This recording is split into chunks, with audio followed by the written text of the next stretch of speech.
Hey, I'm not gonna lie, updates every day is what I like to see. Let's give Sparking Zero the Xenoverse treatment. What is going on, fellas? We are back again for another Dragon Ball Sparking Zero video. It is your boy Tag, and I am happy to bring you guys some more out of the blue, new, just dropped out of nowhere gameplay by PlayStation. And I think PlayStation and the associate brand manager or something for Bandai hooked up, and they're going to be giving us a first-hand look at the battle training mode in Dragon Ball Sparking Zero. Like I said, everything that I'm going to be showing you guys will be linked down below. I'll link you guys both of the Sparking Zero news pages on Twitter, as well as the article itself from PlayStation. So as you guys can see by this initial graphic that I have up here and the thumbnail for the article as well, they're going to be using Gohan, Piccolo, and Goten, if I'm not mistaken. And they actually showed some stuff from Goten that we haven't seen yet in gameplay or a trailer or anything like that, which was pretty cool.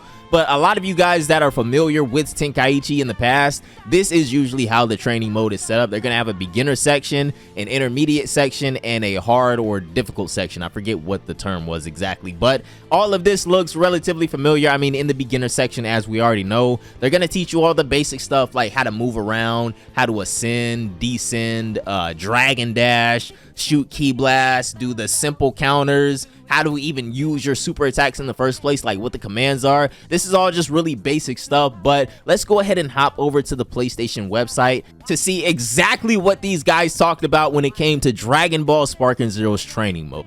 So the first paragraph is going to state that Dragon Ball games have been making their mark in console gaming for over the last decade with the release of the Xenoverse series, Kakarot, and Fighters. Now in 2024, Dragon Ball fans have gathered to celebrate the return of the beloved Budokai Tenkaichi series. This action battle franchise was last released in 2007 on the PlayStation 2 as Dragon Ball Z Budokai Tenkaichi 3 in the Americas and Europe, and Dragon Ball Z Sparking Meteor in Asia. Dragon Ball Sparking Zero, the next chapter in that Budokai Tenkaichi series, will launch on October 11, 2024 on PlayStation 5. This installment not only continues the series' legacy, but also unifies it under one global name, Sparking Zero, bringing fans from all corners of the world together to play some damn Dragon Ball. Yes, sir! Now, the next paragraph is going to start off by saying, Sparking Zero will have a battle system that continues that 1v1 3D battle formula pioneered by its predecessors. This formula allows fans to enjoy the full freedom to move in 3 dimensions and feel truly immersed in the world of Dragon Ball Sparking Zero and its characters. They really emphasize that they wanted you to feel like a Dragon Ball character in that last interview by the producers that we did, what, like 2 days ago? That's something that they really emphasized there. Whether you've been a loyal fan for years or you're just starting your journey, Dragon Ball Sparking Zero is designed with you in mind. It's been over a decade since the last installment, and we're thrilled to offer PS5 players a first look at the battle training mode, a feature that'll prepare you for the ultimate Dragon Ball battle experience. It pays to be a PS5 player sometimes, man. So this is the initial image that I showed you guys at the start of the video, so we won't really go over this anymore. So we'll just go straight to the next paragraph. So training mode. For players new to the franchise or veterans who need a refresher, there is a robust training mode between classic master and apprentice Piccolo and Gohan, with Goten also making a guest appearance as well. While the training mode covers the basic commands in the game, it also delves into intermediate and advanced techniques for players to explore and alerts players if they successfully executed the actions covered in the instructions they're given. So from what I've seen so far and kind of how they have this set up, this looks like this is going to be like any other training mode in a fighting game where they're going to kind of, or I guess tutorial, where they're going to give you the commands up at the top and you kind of have to figure out the timing on your own. That's the only thing that these games can't really teach, is timing when you're doing certain moves. That you just have to figure out on your own. But the next paragraph is going to say, battle training mode allows players to choose the level at which they want to start. Players can start at the beginner level, learning how to fly, using ki blast and counters. Yeah, we just talked about that as well. In the beginner section, it should just have things about movement, really, and how to do certain things like super attacks. And as we're going to see right here, this is going to be Gohan using his Blast 2 super attack on Piccolo, and this is going to be a rush attack. But you can also learn to use special commands such as changing characters and transformations. And then down below right here, they're going to show us how to switch as well, which is D-pad and then a button. So I think that's the same way that you switched in Raging Blast, if I'm not mistaken, too. So the next portion is going to say meet in the middle with intermediate to advanced techniques. Those who want to improve beyond the basics and advance into higher level gameplay can enjoy learning how to execute intermediate and advanced techniques such as rush chains, vanishing assaults, advanced counters, and more. So I assume down here below in these videos, these would just be showing us, I guess, more advanced ways to kind of follow up your attacks. This is Dragon Smash right here. We've seen this plenty of times already, and I think this is the same way you did it in previous games as well. And then down here, is this the vanishing finish? Yeah, this is the vanishing finisher right here, lightning attack. So the next portion of this is going to say players can move 360 degrees, but also charge and utilize their ki to use Dragon Dash to move rapidly around the battlefield. Players can use Dragon Dash to execute follow-up attacks after knocking back their opponents. And that's going to be what all of this is.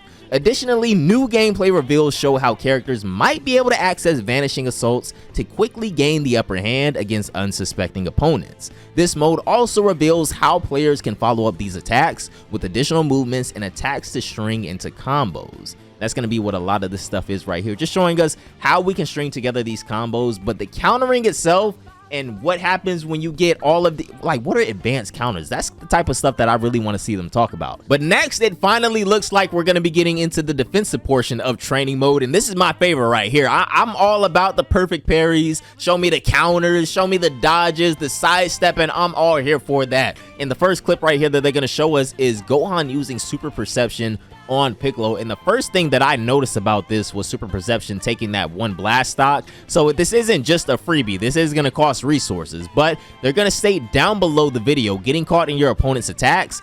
Battle training mode also goes in depth on how to counter rush attacks by using perception and super perception.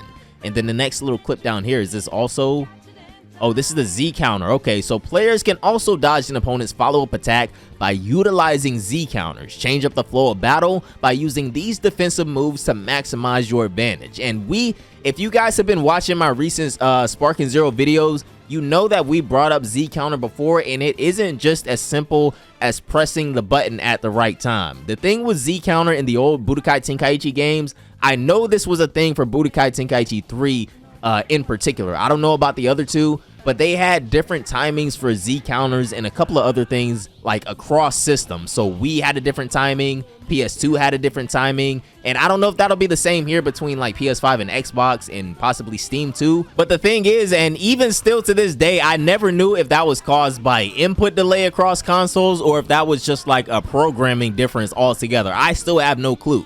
So down below this, we're going to get into maximizing all moves. So is this what we can do in max power mode, I'm guessing? Or are they calling it something else here? So finally, true to Sparking Zero's legacy, the mode also covers, oh, it's called Sparking mode, I guess. The mode also covers how players might charge their ki and go, Sparking mode, which unlocks a powerful ability for each character. Requires at least one skill count to enter the mode. So you need at least one blast stock to enter. Okay. Once you've completed your training, the mode helps players combine what they've learned and teaches how to string together attacks, vanishing assaults, and sparking mode to unleash a devastating combo on their opponent. So is Goten gonna show us a full combo right here? Let's see. Okay, that was a cute little combo. That was a cute little combo. All right. Let me see this. How many inputs was this? Like 5? A little. Well, like 4, I guess. 4 and asterisk. But this is going to conclude our first look at battle training mode in Dragon Ball Sparking Zero. Prepare for the ultimate Dragon Ball battle experience by utilizing battle training mode to train for future fights and journeys. Dragon Ball Sparking Zero will make its long-awaited launch on October 11, 2024 on PS5, and those who pre-order the Deluxe or Ultimate Edition will be able to play the game 3 days early. So guys, let's all make sure we pre-order that bad boy. But guys, I think that is gonna do it for this video. Another short Dragon Ball Sparking Zero update. I really hope you guys enjoyed the training mode reveal. This was actually really fun. I'm glad they brought a lot of this stuff back, and those of us that have played Tenkaichi in the past and Rage and Blast and things like that, we're gonna be really familiar with this. And I think the training mode, no matter what fighting game it is, I think training mode is one of the most important modes that everybody should take advantage of. Now, obviously, this game isn't like Guilty Gear or Street Fighter or Mortal Kombat or anything like that. So I don't know how in depth and how many features that they're gonna include in training mode. But even Jun Furutani themselves said that this isn't a casual game, but this isn't a competitive game either. So I feel like we're just in the wild, wild west. But training mode will always be your best friend in any fighting game you play. But that is going to do it for this one, guys. Another Dragon Ball Sparking Zero update. And hey, you will never hear me complaining about these daily updates coming out. I don't care if we get 2 game clips a week, we get like a 5-question interview every couple of days. Keep it coming. I love talking about this game. I love seeing it. And I hope you guys feel the same. But anyways, have a great day. And I will more than likely see you guys again tomorrow. Bye, guys.